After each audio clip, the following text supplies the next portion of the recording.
stuff showing up. Get up, stand up, strut your funky stuff showing up. Tyler Jurich.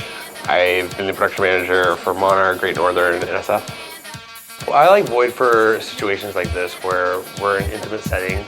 They can really throw on a big scale outside, but at the same time they can really dial in.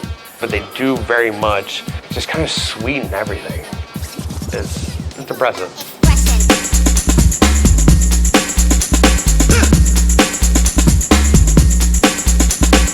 Void has a certain way of just kind of making that flavor and everything you want to hear in your ears come through without hurting and having hearing damage.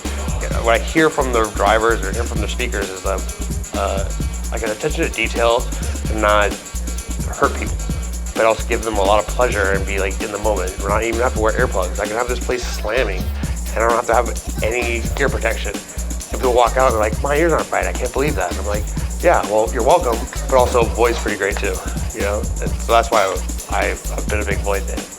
It's unprecedented. They're actually really giving a great reference, great imaging. They speak for themselves in the way they look. I mean, they're obviously the sexiest speakers in the market.